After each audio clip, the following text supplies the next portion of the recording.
Hey,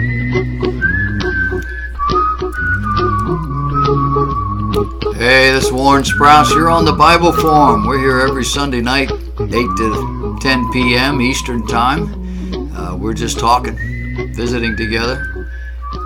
Did you read about the ransomware attack that occurred last weekend? We're now being told that it was mostly overseas, Europe and third world countries. I thought it was interesting in comments to Sky News, over there in the UK.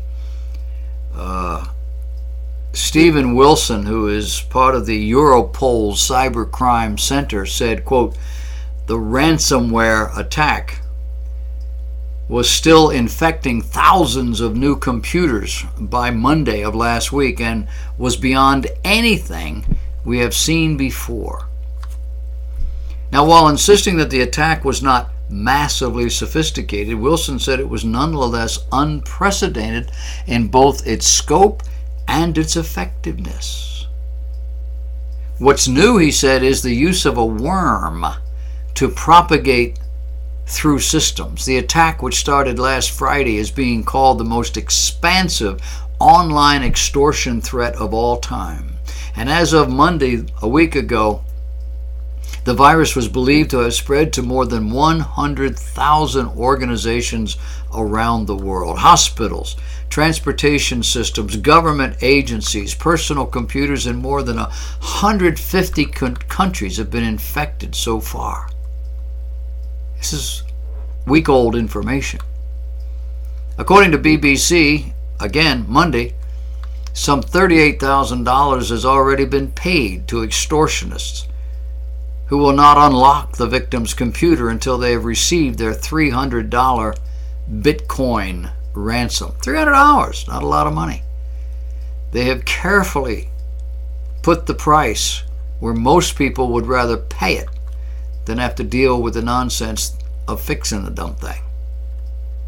So far, neither officials in the U.S. or Europe have determined who is behind the attack, but they do know one thing.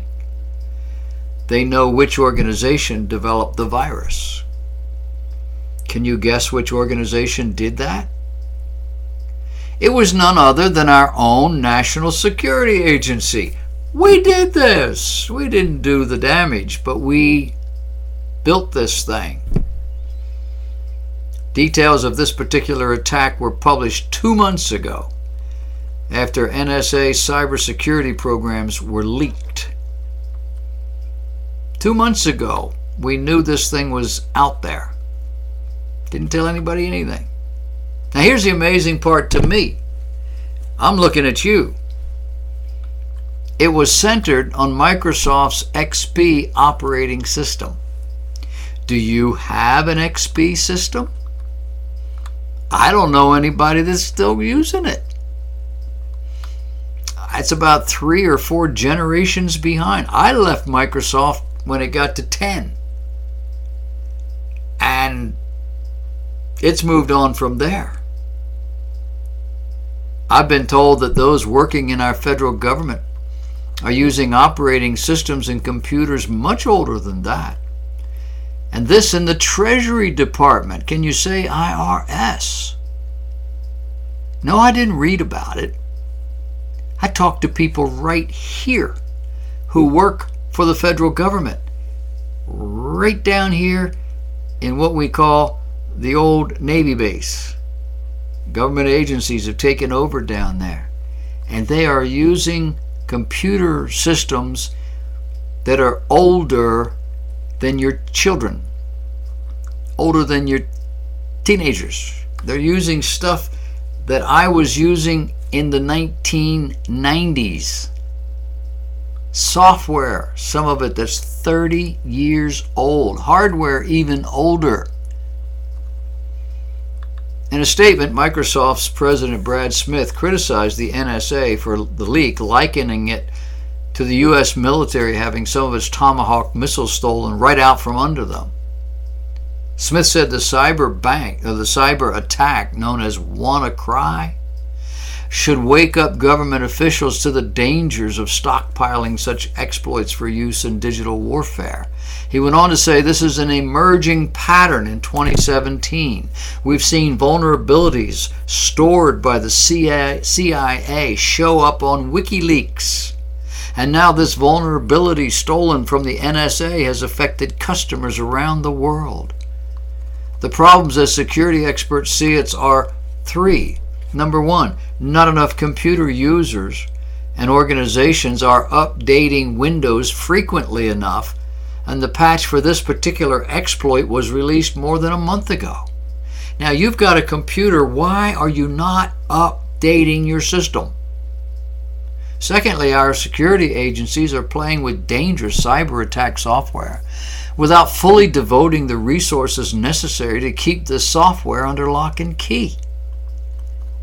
And thirdly, it is once again clear that we have a leak problem in our federal government, and that the problem isn't limited to administration officials running to the New York Times.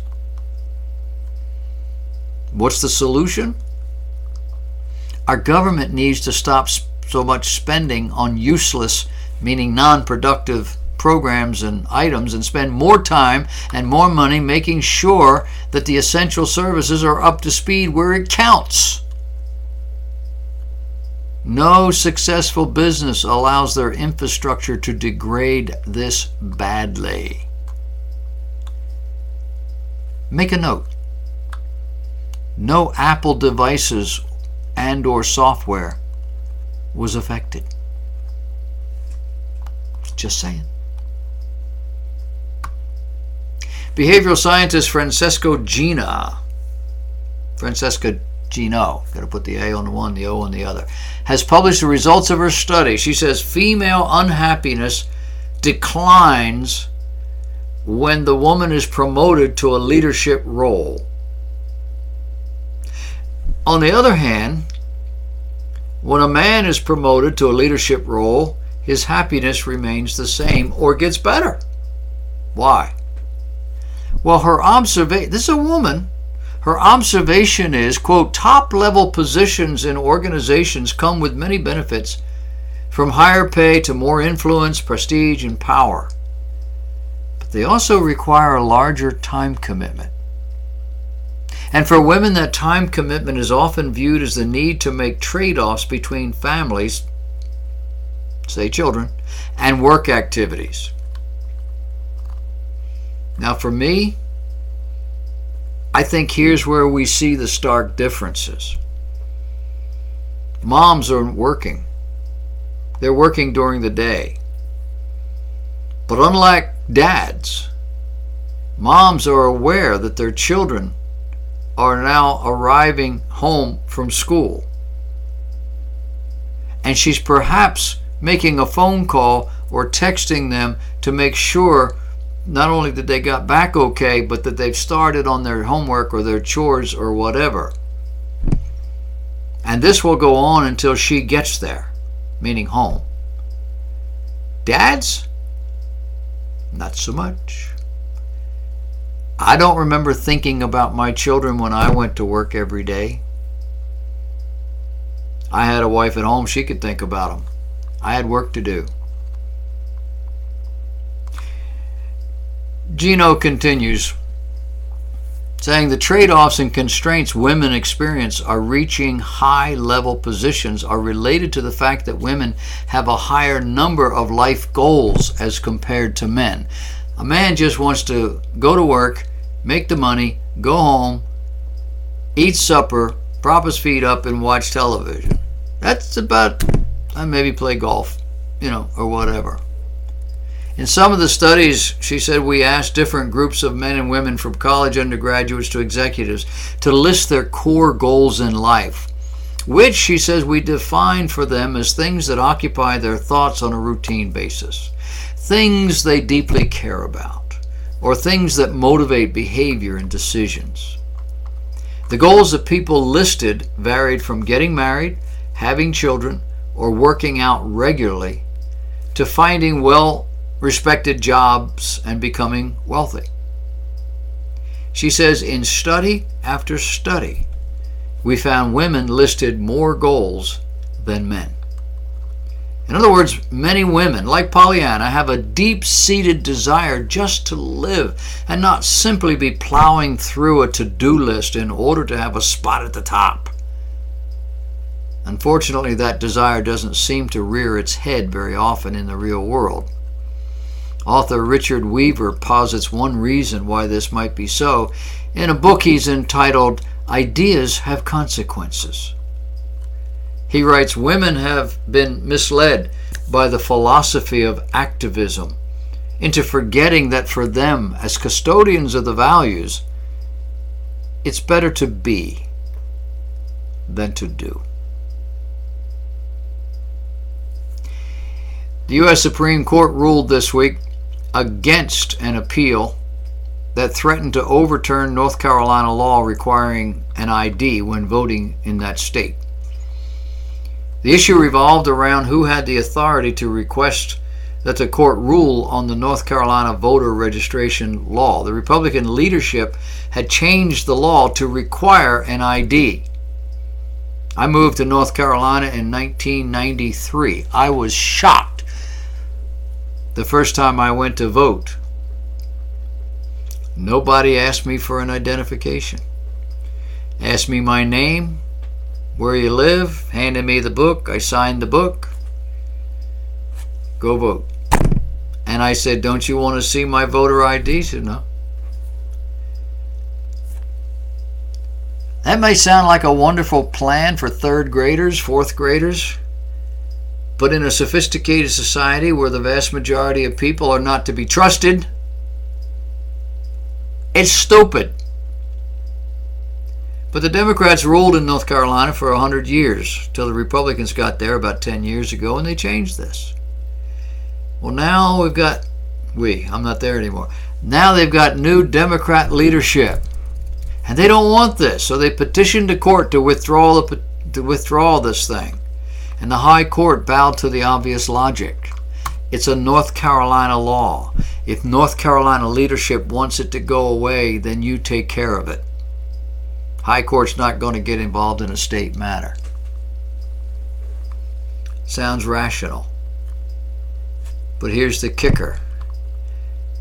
The Supreme Court overturned a voter registration law in Texas, ruling that it was biased against minority voters.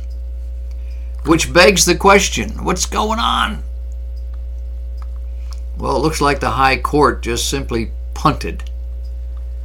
Either that, or we now have people voting on the High Court that have good sense. I don't know. How does registering to vote limit or hinder anyone from voting? And the answer comes back, the poor are disproportionately hindered given they have limited ability to secure the registration. But they aren't disproportionately hindered from getting their food stamp cards or any other government program, are they? Just asking.